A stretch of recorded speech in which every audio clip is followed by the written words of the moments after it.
नमस्कार, राधे राधे। आज जो हम है वो 5 फरवरी का करंट अफेयर पढ़ेंगे।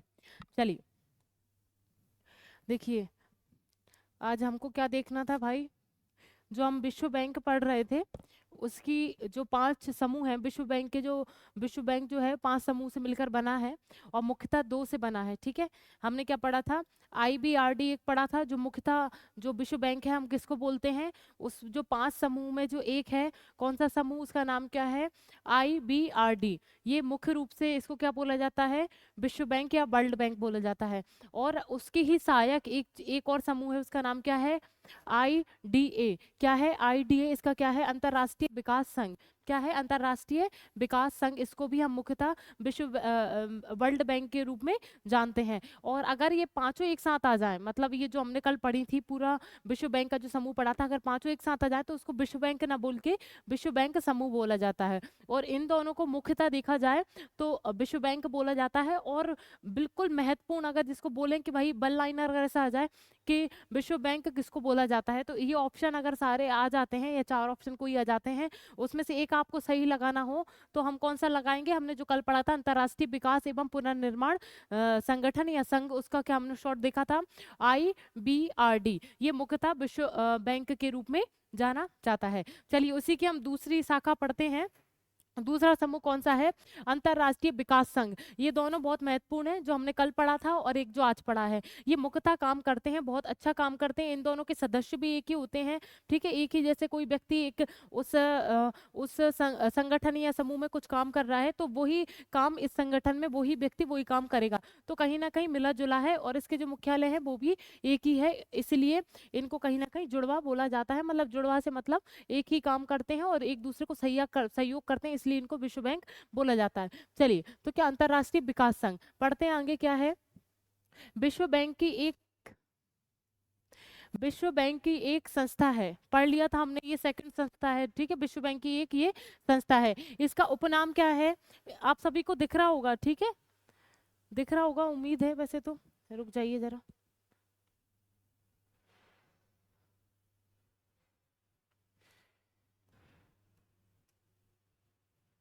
ठीक है, देखिए क्या है, अब इसका उपनाम देख लेते हैं। इसका उपनाम क्या है? इसे विश्व बैंक की रियायती ऋण रियायती ऋण देने वाली खिड़की, उदार खिड़की, क्या बोलते हैं भाई इसको? खिड़की जो है देने वाली, ये खिड़की क्या हो गई? रियायती ऋण देने वाली खिड़की, इसका एक उपनाम हो गया। और दूसरा नाम क्या होगा? उदार ऋण खिड़की। दूसरा नाम क्या है? उदार ऋण खिड़की। तो कहीं ना कहीं इस नाम से हमको समझ में आ रहा है कि ये जो संस्था है, ये कहीं ना कहीं जो अविकसित देश हैं और विकसित देश, हमने देखा था कि भाई जो विकसित देश थे, पहले हम जितने भी पढ़ते आ रहे हैं सब विकसित देशों के लिए काम कर रहे हैं। कोई भी अल्प विकसित या विकासशील देशों के लिए कोई काम नहीं कर रहा था। पर ये जो संस्था है, ये विकासशील देशों के लिए काम कर रही है, अल्प विकसित देशों के लिए काम कर रही है, इसलिए इसको मतलब बहुत ही कम ब्याज में ये ऋण उपलब्ध कराती है। ठीक है, जो भी अभी जो विकासशील देश हैं, अभी जो विकास के पथ पर अग्रसर हैं, उनके लिए जो ऋण देती है वो बहुत कम ब्याज में देती है, इसलिए इसके उपनाम क्या है भाई? रियायती ऋण, मतलब ऋण में रियायत मिलना है ना। ठीक है, उसको रियायत देने वाली खिड़की है। एक पहला नाम क्या है? रियायत देने वाली खिड़की। और दूसरा क्या है? उदार ऋण खिड़की, उदार ऋण खिड़की इसका। और तीसरा नाम हमने क्या देख लिया? सुलभ ऋण खिड़की, सुलभ ऋण खिड़की। आपको समझ में आ रहा होगा, नामों से ही समझ में आ रहा होगा कि इसका जो ऋण है, जो ऋण दिया जाता है, वो बहुत ही कम ब्याज पे दिया जाता है, बहुत ही कम ब्याज पे दिया जाता है। चलिए, इसकी स्थापना देख लेते हैं, ये बहुत महत्वपूर्ण है। ठीक है, ये बहुत सबसे ज्यादा जो काम कर रही है विश्व बैंक में यही कर रही है, पर मुख्यतः हम उसको विश्व बैंक बोलते हैं। IBRD को हम मुख्यतः विश्व बैंक बोलते हैं, उसी के तहत चलने वाली एक संगठन है। तो ये मुख्यतः बहुत अच्छा काम करती है और महत्वपूर्ण भी काम विश्व बैंक में यही करती है। चलिए, तो इसके हमने 3 नाम पढ़ लिए। इसकी स्थापना देख लेते हैं। इसकी स्थापना क्या है? 24 सितंबर 1960। कब हुई थी भाई? 24 सितंबर 1960 को इसकी स्थापना हुई थी। मुख्यालय कहाँ है? Washington DC, America. सभी को पता है, ठीक है, मुख्यालय कहाँ है? Washington DC, America. चलिए, उद्देश्य इसका क्या है? अल्प विकसित देशों को अधिक आसान शर्तों पर ऋण उपलब्ध कराकर उसके वित्तीय व आर्थिक विकास में सहायता प्रदान करना। देखिए, जो उद्देश्य मैंने आपको पहले अभी बताया, ठीक है, आपको मैंने बता दिया है कि क्या क्या इसके उद्देश्य है, कि जो अल्प विकसित देश है और जो विकासशील देश है, उसको ऋण बहुत कम ब्याज पर उपलब्ध कराना, जिससे उसकी आर्थिक व्यवस्था अच्छी हो सके, अर्थव्यवस्था और उन्नत हो सके। चलिए,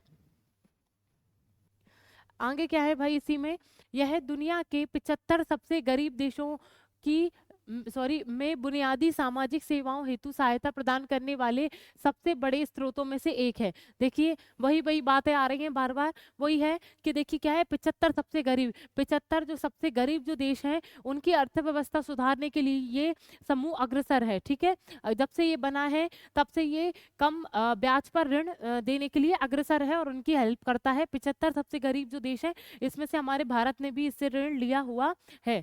चलिए आगे देखते हैं, गरीब देशों को आसान शर्तों पर उदारता पूर्वक दीर्घकालीन ऋण प्रदान करने के उद्देश्य से एक अंतर्राष्ट्रीय विकास संघ की स्थापना का विचार सर्वप्रथम अमेरिका के सीनेटर मोनेरो ने, क्या नाम है भाई, सीनेटर मोनरोने, क्या नाम है, सेनेटर मोनरोने के मन में ऐसा विचार आया था कि जो अल्प विकसित देश हैं और अभी जो स्थिति उनकी खराब है उनको हमको ऋण देना चाहिए। इस समूह को बनाने के लिए उनका एक महत्वपूर्ण विचार था। ठीक है, इनको आप याद रखें कि ये आसान शर्तों पर दीर्घकालीन यानी बहुत लंबे समय के लिए ऋण दिया जाता था और बहुत ही कम ब्याज पर, बहुत ही कम ब्याज यानी बहुत ही कम ब्याज पे ये दिया जाता था। ठीक है, मामूली सा ब्याज लिया जाता था। चलिए, तो लिया जाता है अभी भी। वर्तमान में इसकी कुल सदस्य 173 है। इसके कुल सदस्य वर्तमान में कितने, 173। कितने हैं भाई, 173 इसके कुल सदस्य हैं। चलिए अब क्या भाई, अगला आ गया। देखिए हमने दो पढ़ लिए हैं, विश्व बैंक में हमने दो पढ़ लिया है। कौन कौन से पढ़ लिया है, IBRD पढ़ ली है, और अभी हमने जो पढ़ा वो पढ़ा था ADA पढ़ा था। ठीक है, सॉरी ए को मैं आई बार बार, IAD अभी हमने कंप्लीट कर लिया। अब हम जो तीसरा पढ़ेंगे वो क्या पढ़ेंगे, IFC। क्या है, IFC, अंतर्राष्ट्रीय वित्त निगम, अंतर्राष्ट्रीय वित्त निगम को हम पढ़ेंगे। चलिए तीसरा समूह है ये। अब इसकी स्थापना देख लेते हैं, 20 जुलाई 1956। कब भाई, 20 जुलाई 1956 को ये बना था। अब क्या है भाई, संयुक्त राष्ट्र का विशिष्ट अभिकरण है। ये संयुक्त राष्ट्र का जो है विशिष्ट अभिकरण है। स्वाभाविक सी बात है, देखिए वित्त से संबंध है यानी पैसे से संबंधित है। वो तो हर कोई सा अच्छा सा ही संयुक्त राष्ट्र के सभी इसके अंग हैं, यानी मतलब अंग तो अलग थे पर ये इसके संगठन है, तो कहीं ना कहीं महत्वपूर्ण भूमिका रखता है संयुक्त राष्ट्र में। चलिए इसका मुख्यालय क्या है, वाशिंगटन DC। ये सभी जगह हम यही पढ़ रहे हैं। इसका उद्देश्य क्या है, कम विकसित कम विकसित सदस्य देशों में निजी या आंशिक रूप से सरकारी उद्यमों की वृद्धि द्वारा आर्थिक विकास को आगे बढ़ाना। देखिए इसका सिंपल सा उद्देश्य ये है, आप ध्यान रखिएगा इसका उद्देश्य। इसका एक उद्देश्य ये है कि अगर कोई देश विकासशील है या अल्प विकसित है या अभी विकसित बिल्कुल ही नहीं हुआ है, वहाँ के जो निजी उद्यम है, मतलब जैसे हमारे मान लीजिए हमारे इधर का जो टाटा कंपनी है, अंबानी है, ये इन उद्योगपतियों को अगर आवश्यकता है पैसे की, स्वाभाविक सी बात है अगर वो उद्योग करेंगे अपने देश में, निजी उद्योग करेंगे तो अर्थव्यवस्था अच्छी होगी। तो उनके लिए पहले उद्योग करने के लिए उनके लाना पैसा तो चाहिए। तो ये जो निजी सेक्टर है उनके लिए, किसी भी देश के लिए अगर अल्प विकसित है या विकसित नहीं है, वहाँ का कोई निजी सेक्टर है, निजी उद्यम है, उसके लिए पैसा चाहिए, तो ये जो समूह है उसको ये पैसा मुहैया कराता है। ये स्पेशल याद रखें, इसका एक ही काम है कि जो निजी सेक्टर है उनको पैसा देना। क्या नाम है, अंतर्राष्ट्रीय वित्तीय निगम। क्या है, अंतर्राष्ट्रीय वित्तीय निगम, इसका उद्देश्य हमने बता दिया है। चलिए क्या है, वर्तमान में 184 देश इसके सदस्य हैं। क्या है, इसके ये सदस्य 184 देश इसके सदस्य वर्तमान में है। ठीक है, चलिए बस ये यही था। देखिए अभी जो है हमने कितनी पढ़ ली है, एक तो हमने IBRD पढ़ ली है, IDA पढ़ ली है, और अभी हमने IFC पढ़ ली है। ठीक है, C थी या जो भी था, A था, ठीक है, C, हाँ ठीक है। तो ये हमने ये पढ़ लिए। अब इसके विश्व जो वर्ल्ड बैंक है उसके दो समूह और हमको पढ़ाने हैं। ठीक है, वो हम अगली क्लास में कंप्लीट करेंगे। चलिए तो आज हम जो है करंट अफेयर की तरफ बढ़ते हैं। पहला क्वेश्चन क्या है, वन अग्नि सुरक्षा दिवस सप्ताह हर साल कब मनाया जाता है। इसके ऑप्शंस आपके सामने, 1 से 7 फरवरी तक, 2 से 8 फरवरी तक, 3 से 9 फरवरी तक, 4 से 10 फरवरी तक। बताइए इसका आंसर। इसका जो आंसर है वो है क्या, 1 से 7 फरवरी तक ये जो है वन अग्नि सुरक्षा दिवस मनाया जाता है। आपको समझ में आ रहा होगा कि वनों को अग्नि से बचाना मतलब जलने से बचाना। वन जो है राख हो जाते हैं जलकर, ठीक है, तो वो आग से वनों की रक्षा करना है, सुरक्षा करना, उसके प्रति जागरूकता जो दिवस मनाते हैं या हम सप्ताह मनाते हैं वो कब से कब तक, 1 से 7 फरवरी तक हम ये सप्ताह मनाते हैं। ये अभी जो आयोजित हो रहा है वो कहाँ पर? रुद्रप्रयाग। कहाँ पर? रुद्रप्रयाग। रुद्रप्रयाग जो वन विभाग है वहां का, रुद्रप्रयाग का वन विभाग, ठीक है। कहाँ का वन विभाग है भाई? रुद्रप्रयाग का जो रुद्रप्रयाग कहाँ है? उत्तराखंड। कहाँ पर? उत्तराखंड। उत्तराखंड, ठीक है। वहाँ का जो वन विभाग है ये आयोजित सप्ताह आयोजित कर रहा है। क्या नाम है उसका? वन अग्नि सुरक्षा दिवस। कहाँ है भाई? उत्तराखंड में है। और ये रुद्रप्रयाग के भी कौन से गांव में? मवाण। मवाण गांव में ये आयोजित हो रहा है, ठीक है। आयोजित हो रहा है। वनों से वनों की जो है वो आग ना लग पाए या उसके प्रति जागरूकता के मतलब वनों में आग ना लगे, वो वन नष्ट ना हो, ठीक है। कहीं ना कहीं वनों की अपने आप में बहुत महत्ता है, आप सभी जानते होंगे। चलिए, तो उसी को कम करने के लिए ये सप्ताह मनाया जाता है जी। हाँ, अगला है राष्ट्रीय गोल्डन रिट्रीवर दिवस हर साल कब मनाया जाता है? इसके ऑप्शंस आपके सामने, 1 फरवरी, 2 फरवरी, 3 फरवरी, 4 फरवरी। बताइए इसका आंसर है क्या? क्या पूछा जा रहा है भाई? इसका मैंने इमेज भेजी थी, एक मिनट रुकिएगा जरा। इमेज डालना हमेशा, चलो कोई दिक्कत नहीं। तो क्या पूछा गया है? राष्ट्रीय गोल्डन रिट्रीवर, ये जो दिवस है वो कब मनाया जाता है, ये आपसे पूछा गया है। देखिए, अभी मैं इसके बारे में डिटेलिंग बताऊं। इसका जो आंसर है 3 फरवरी। 3 फरवरी को जो है गोल्डन रिट्रीवर दिवस मनाया जाता है। ये एक कुत्ते की एक प्रजाति है, ठीक है। जो डॉग होते हैं उनकी एक प्रजाति है।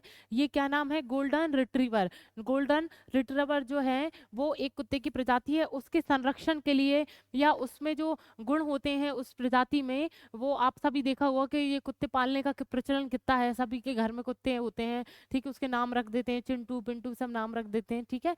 तो वही है। तो हाँ, ये तो हम जो बात कर रहे थे गोल्डन रिट्रीवर, ये एक प्रजाति है। ये कहीं ना कहीं इसके संरक्षण की बात चलती है उस दिन, कि सभी पाल सकते हैं, और उसके गुणों की बात चलती है। तो ये डॉग कौन सी प्रजाति की बात करते हैं भाई? Golden retriever. ये दिवस हम कब मनाते हैं? 3 फरवरी को, ठीक है। 3 फरवरी को मनाते हैं। कहीं ना कहीं ये जासूसी में भी काम आ सकता है और हमला भी कम करता है दूसरे पर। तो ऐसे कुछ इसके गुण हैं और इसको बताया जाता है, ठीक है। इसके जो 2012 से इसको मनाना शुरू किया था, 2012 से इसको मनाना शुरू किया, वो भी उनका नाम क्या है? क्रिस्टन शोयर। क्या नाम है? क्रिस्टियन शोयर जो है उसके द्वारा मनाया गया था, ठीक है।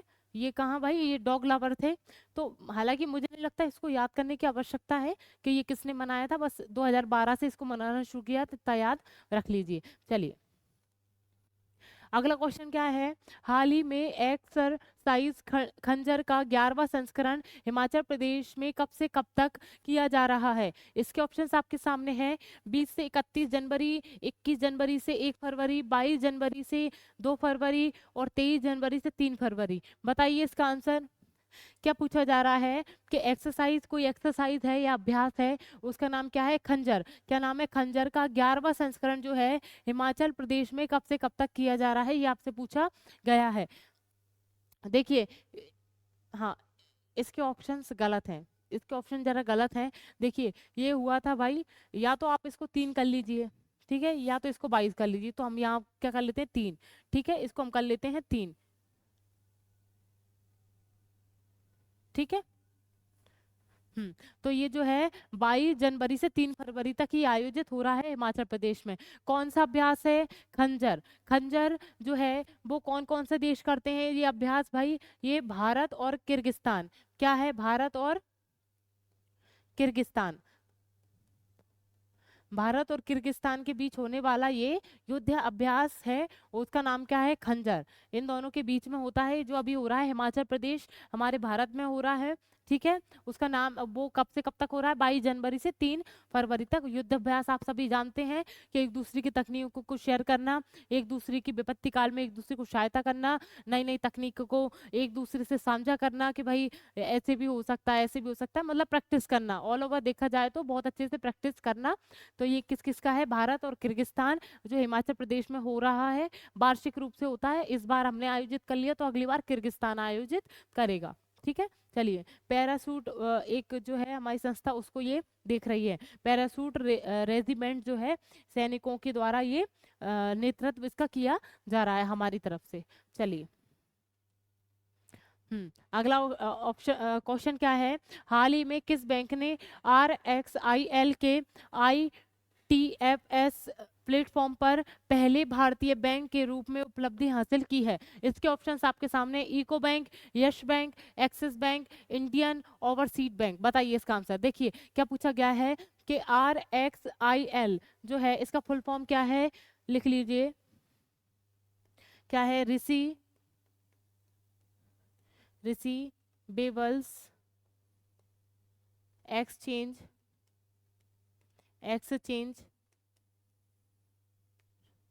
ऑफ इंडिया लिमिटेड, इंडिया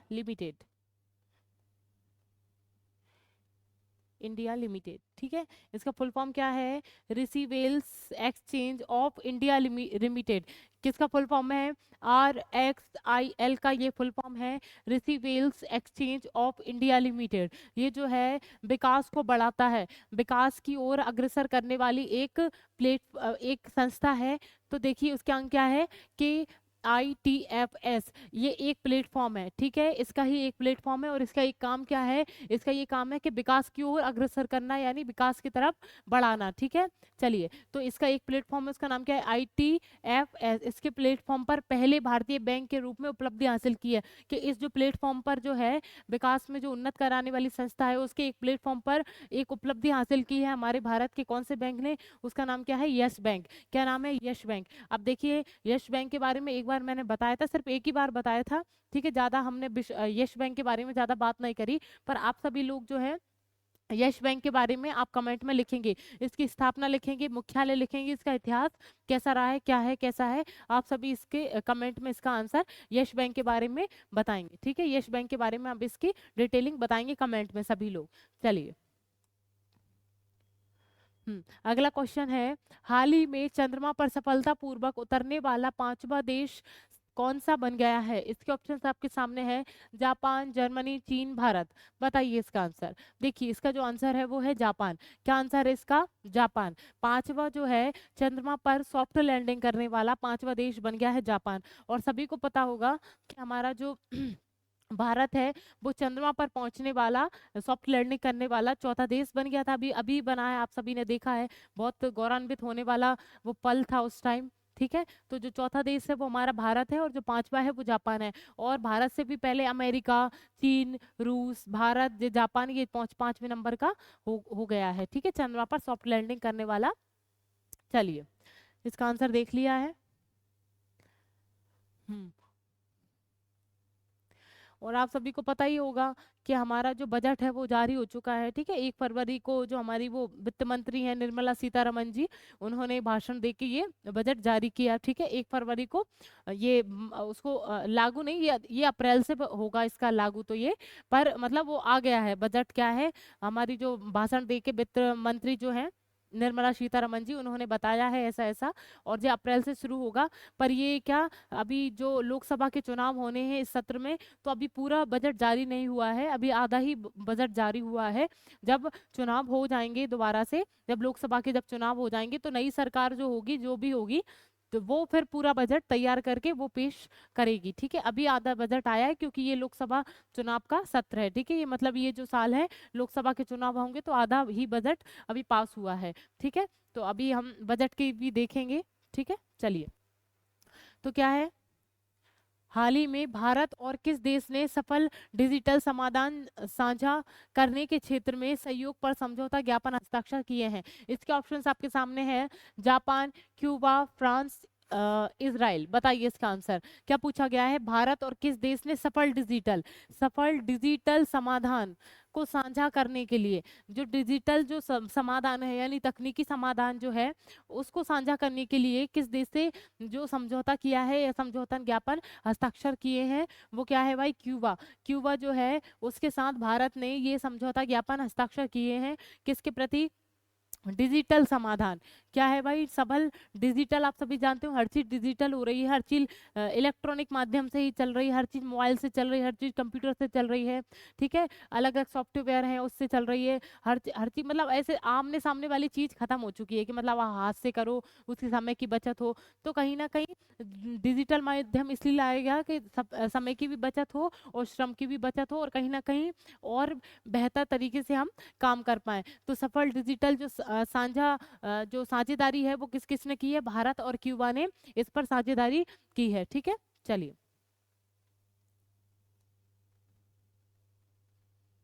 और ये मंत्रालय तो आपको पता है कौन सा मंत्रालय करेगा, अ, आपको पता है इलेक्ट्रॉनिक एवं सूचना प्रौद्योगिकी मंत्रालय के द्वारा ये होगा, आप सभी को पता है, इसी के तहत ये चलती हैं इलेक्ट्रॉनिक एवं सूचना माध्यम से, इलेक्ट्रॉनिक एवं इंफॉर्मेशन टेक्नोलॉजी जो मंत्रालय है उसके अंतर्गत ये समझौता हुआ है। चलिए, अगला क्वेश्चन क्या है, हाल ही में हैदराबाद के सालार जंग संग्रहालय में कितनी नई दीर्घाओं का उद्घाटन किया है? इसके ऑप्शंस आपके सामने हैं, 2, 3, 4, 5, बताइए इसका आंसर। क्या पूछा गया है कि हैदराबाद के सालार जंग संग्रहालय, हैदराबाद के जो सालार जंग संग्रहालय है उसमें कितनी नई दीर्घाओं का जो है वो उद्घाटन हुआ है? इसमें जो इसका जो आंसर है वो 3। देखिए, हैदराबाद का सालार जंग जो संग्रहालय है उसमें 5 नई दीर्घाओं का उद्घाटन हुआ है। देखिए, दीर्घाएं होती क्या है, जैसे आपने देखा हो स्टेडियम में कि जो लोग ऊपर से चढ़ते हुए आते हैं गलियारे से, वो जीने बड़े से और अच्छे बैठने के लिए व्यवस्थाएं आप स्टेडियम पे देखते होंगे, चारों तरफ वो सीटें लग रही हैं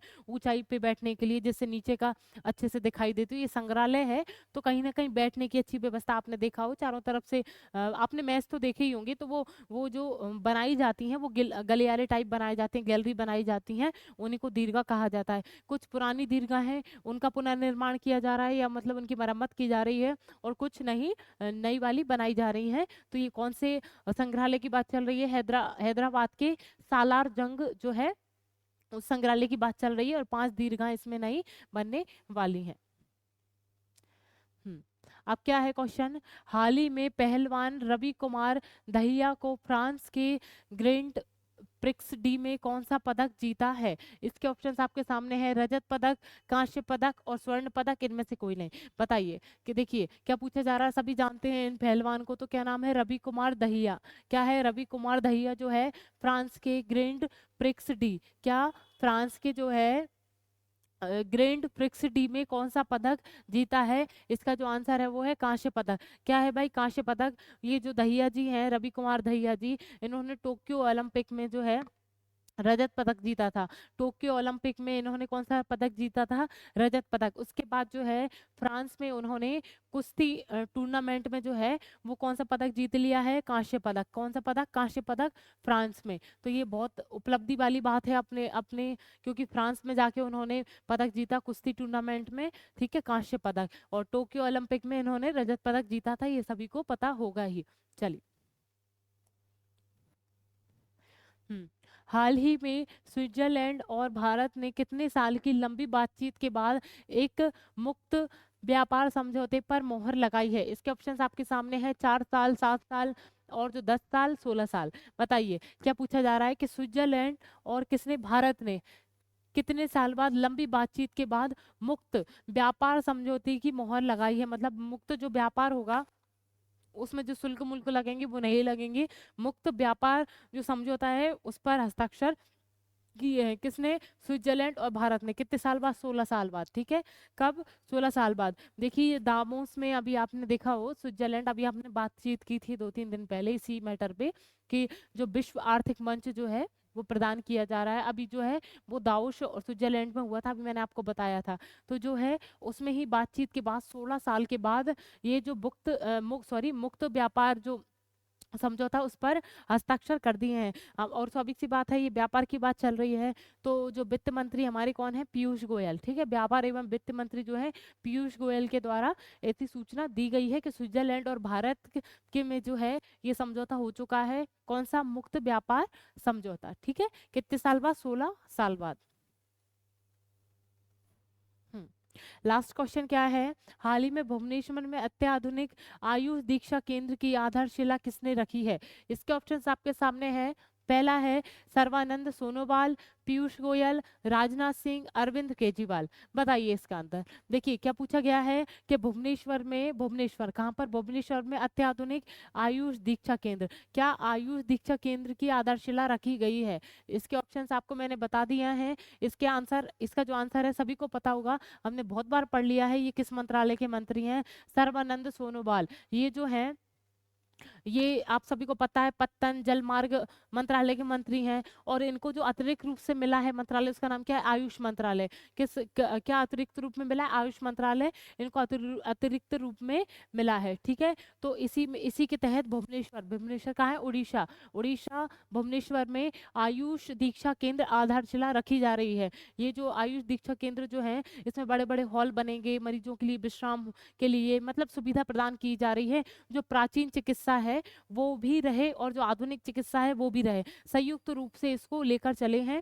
मतलब जो हमारी पुरानी शिक्षा है, इस शिक्षक जो चिकित्सा है उसको ना भूलें, उसके द्वारा उपचार किया जाए, उस पद्धति को लाया जाए, इसलिए उसमें नवाचार करने के लिए ये आयुष दीक्षा केंद्र स्थापित किए जा रहे हैं भुवनेश्वर उड़ीसा में। किसके द्वारा? सर्बानंद सोनोवाल। वैसे तो ये पत्तन एवं जलमार्ग मंत्रालय के मंत्री हैं, पर इनको अतिरिक्त प्रभार किसका दिया गया है? आयुष मंत्रालय का। तो इसलिए इन्होंने स्थापित करने की ऐसी घोषणा की है, आधारशिला रखी है। ठीक है, पीयूष गोयल सभी को पता है, पर फिर भी आप कमेंट करेंगे ये किस मंत्रालय के मंत्री हैं।